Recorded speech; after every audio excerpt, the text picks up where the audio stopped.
दिल के फफूले जल उठे सीने के दाग से, इस घर को आग लग गई घर के ही चिराग से। भारतीय कुश्ती के इतिहास में कमोबेश यही हो रहा है। एक और पहलवान बेटियां भारतीय कुश्ती संघ के अध्यक्ष ब्रिजभूषण शरण सिंह के गिरफ्तारी की मांग को लेकर लगातार संघर्ष कर रही हैं। मां गंगा के चरणों में पहुंच जाती हैं, कहती हैं कि मैं तो अपना मेडल अर्पित करने आई, गंगा में बहाने आई हूँ।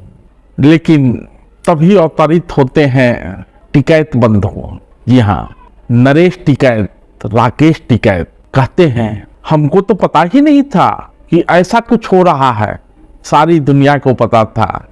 एक दिन पहले ही घोषणा हो गई थी कि पहलवान बेटियां और पहलवान जाएंगे हरिद्वार में गंगा माँ के चरणों में मेडल को विसर्जित करने। खैर टिकैत बंधु को पता नहीं था, लेकिन जैसे ही उनको पता चलता है एकदम आनंद फानंद में 150 की रफ्तार से पहुंच जाते हैं हर की पौड़ी।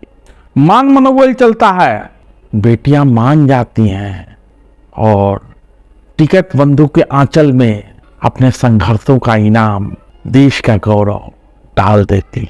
और टिकैत बंधु ये वादा भी कर देते हैं 5 दिन में न्याय हो जाओगे। हमें नहीं पता लगा ना, हमें ट्वीट का पता 2 घंटे पहले पता लगा। हमें तो 2 ही घंटे पहले पता लगा। हम तो खेत में थे, चोर साहब भी अपने काम धंधे में थे, एकदम पता लगा। या आपात स्थिति हम यहाँ से गए, मगर कोई ऐसा कदम न उठ जा।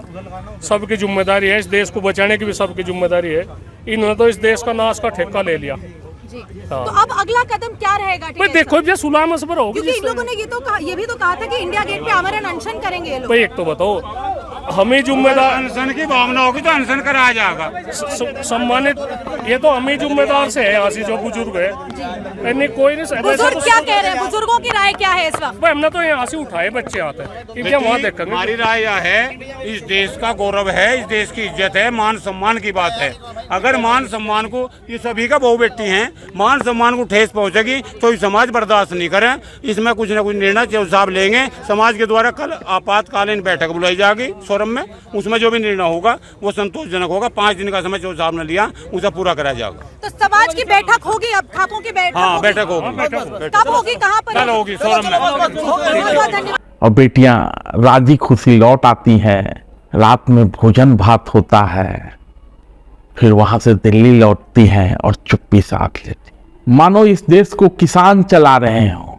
सवाल तो यह भी है कि मेडल अगर लौटाना ही था तो खेल मंत्रालय को देना था। मेडल अगर लौटाना ही था तो प्रधानमंत्री कार्यालय को देना था। हम ये बिल्कुल ये नहीं कहते कि ऐसा कुछ हो कि देश की गरिमा का वहन करने वाली पहलवान बेटियों को अपना मेडल लौटाना पड़े, लेकिन ब्रिजभूषण शरण सिंह कहते हैं कि ये इमोशनल ड्रामा है, इमोशनल अत्याचार है। ये इमोशनल ड्रामा, इमोशनल ड्रामा। मेरे भाइयों, मैं आपसे कहना चाहता हूं, मैंने आभा में एक लाइन पढ़ा था, एक लाइन, पूरी आभा नहीं जानता हूं, लेकिन एक लाइन कभी कभी याद करता हूं। यक्कई मुदल के जियारा पर चमके 3 लाख तलवार। यक्कई मुदल के जियारा पर चमके 3 लाख तलवार। ऐसे भी प्रधानमंत्री जी को पहलवान बेटियों से बहुत लगाव है और मां गंगा से भी लगाव है। जब बनारस गए थे तो कहा था कि मैं न तो आया हूं और न मुझे बुलाया गया है, मुझे तो मां गंगा ने बुलाया है। कि भारतीय जनता पार्टी ने मुझे यहां भेजा है। फिर लगता है शायद मैं काशी जा रहा हूं, लेकिन आज यहां आने के बाद लगता है कि न मुझे किसी ने भेजा है, न मैं यहां आया हूं, मुझे तो मां गंगा ने बुलाया है। और एक बालक जैसे अपनी मां की गोद में वापस आता है, वैसी मैं अनुभूति कर रहा हूं। तो पहलवान बेटियों को भी मां गंगा ने ही बुलाया था हर की पौड़ी। मां को तो बेटियों से प्यार होता ही है, लेकिन मेडल स्वीकार नहीं किया। स्वीकार करते हैं नरेश टिकैत। इस बीच एक और दृश्य सामने आता है जब भाजपा के दिल्ली के एक सांसद मीनाक्षी लेखी से यह सवाल पूछा जाता है कि आखिर भाजपा चुप क्यों है, प्रधानमंत्री चुप क्यों है। जवाब नहीं देती हैं, पीटी उषा हो जाती हैं, ले लंबी भागती हैं, सर पर तौर लगाती हैं। मैम रेसलर्स बैठे हैं, उनके लिए क्या कहना चाहेंगी? मैम रेसलर्स बैठे हैं, उनके लिए क्या कहेंगी? मैम रेसलर्स अपने मेडल बहाने जा रहे हैं, उनके बारे में क्या कहेंगे आप? चलो मैम रेसलर्स अपने मेडल बहा रहे हैं, उनके बारे में क्या कहेंगे? कानून में प्रक्रिया चल रही है मैम, लेकिन कोई सुनवाई नहीं है, प्रधानमंत्री कुछ बोलने के लिए तैयार नहीं है। आप महिला सांसद हो,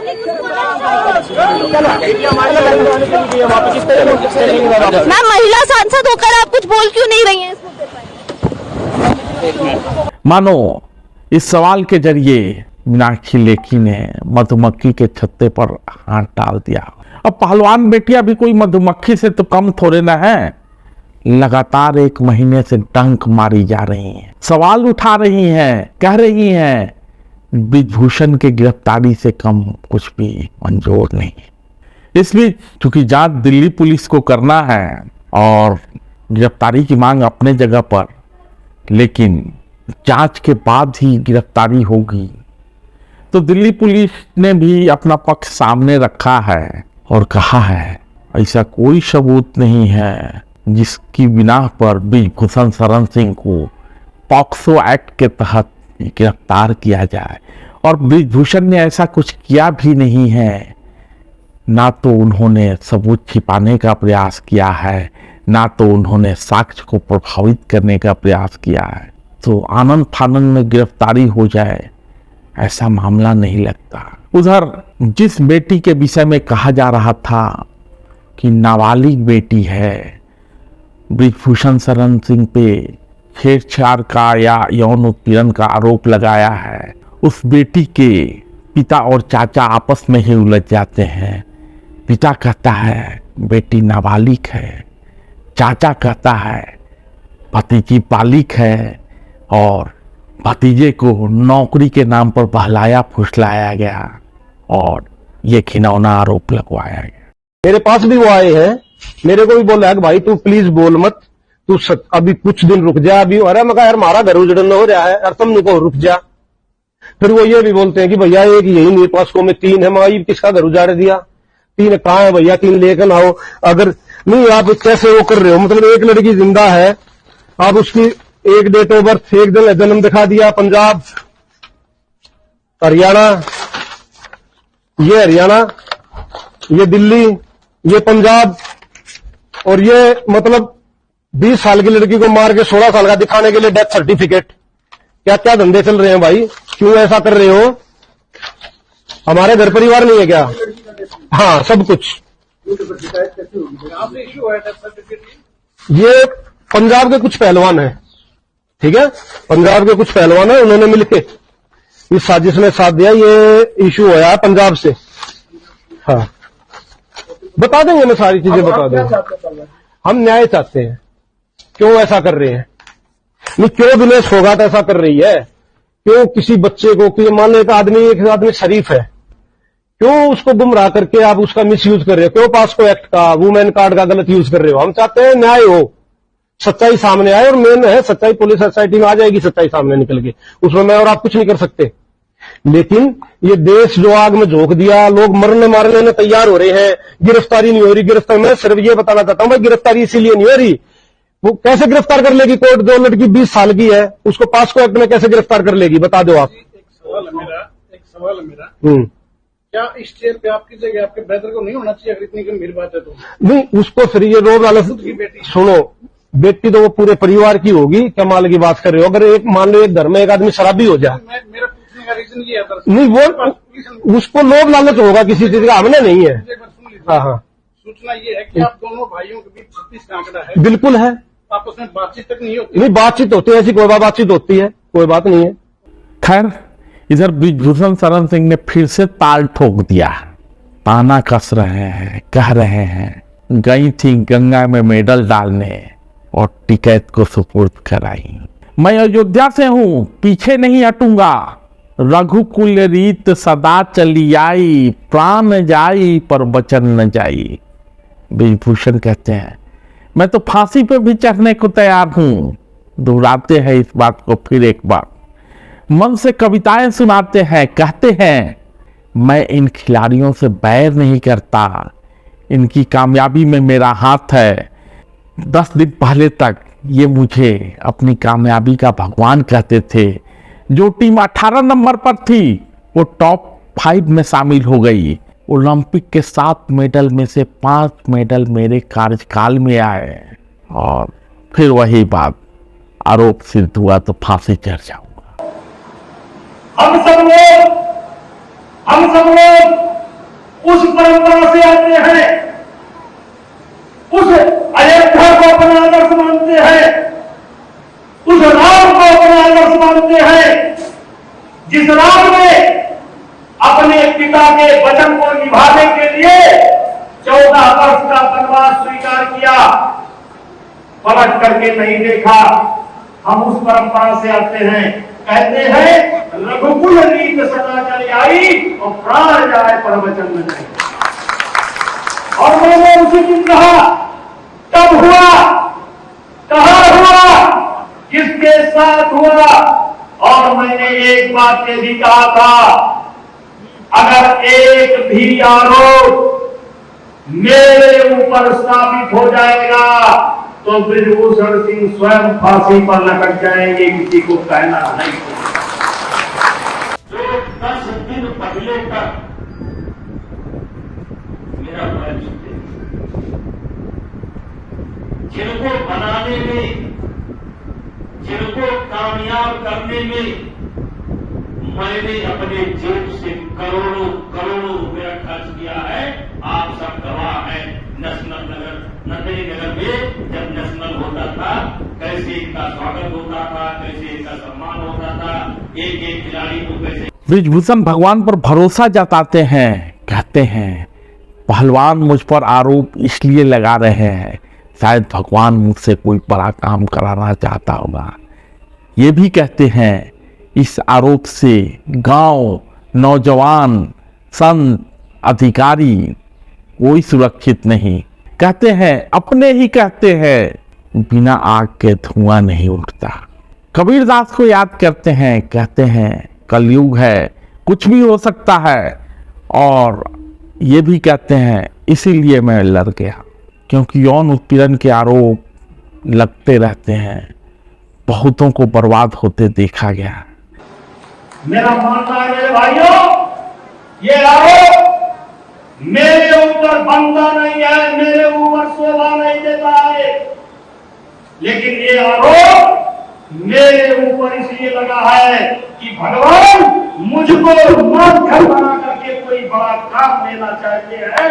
ये आरोप मेरे ऊपर इसलिए लगा, ये आरोप मेरे ऊपर इसलिए लगा, और इसीलिए मैंने निश्चित किया है आज ये आरोप से न गांव सुरक्षित है, न शहर सुरक्षित है, न विद्यार्थी सुरक्षित है, न नौजवान सुरक्षित है, न संत सुरक्षित है, न अधिकारी सुरक्षित है आज इस आरोप से। और ये आरोप एक ऐसा आरोप है कि किसी के ऊपर भी लगा दो, किसी के ऊपर भी लगा दो तो अपने ही लोग कहने लगते हैं, अरे भैया बिना धुआं के, बिना आग के धुआं नहीं उठा, कुछ ना कुछ तो होगा। अरे भैया ये कलयुग है, कलयुग। कबीरदास की उल्टी बानी, ये कलयुग है। कबीरदास की उल्टी बानी और बरसाई कंबल भीजे पानी, ये कलयुग है। ये कुछ भी हो सकता है, कुछ भी हो रहा है। इसलिए मेरे भाइयों, मैं परख करके लड़ गया। कब हुआ, कहां हुआ और किसके साथ हुआ। लेकिन ब्रिजभूषण लड़ गए। ब्रिजभूषण ने साहस दिखाया और इस साहस के लिए ब्रिजभूषण की सराहना जरूर होनी चाहिए। यदि आरोप सिद्ध हो जाता है तो ब्रिजभूषण के साथ भी वही कुछ होगा जो कानून सम्मत है। लेकिन ऐसे आरोपों के जद में आए बहुत सारे लोग पता नहीं क्या क्या कर गुजरते हैं, किस किस तरह का तनाव झेलते हैं। ये बात लड़कियों के लिए भी सही है, जिसके साथ यौन उत्पीड़न होता है वो भी तनाव में होती हैं। लड़कियों ने साहस किया, लेकिन ब्रिजभूषण भी अड़े हुए हैं। कहते हैं कोई नहीं बच पाया, न गांव, न युवा, न साधु, न संत। और फिर एक कविता भी पढ़ते हैं। आजकल ब्रिजभूषण शरण कवित भी करने लगे हैं। कहते हैं आंधियां जहां उमंग नहीं भरती हैं, छातियां जहां संगीनों से डरती हैं, सोनित के बदले अश्रु जहां बहता है, वह देश कभी स्वाधीन नहीं रहता है। कहते हैं ब्रिजभूषण, एके उदल के जियरा पे चमके 3 लाख तलवार। आल्हा उदल की बात कर रहे हैं। आंधियां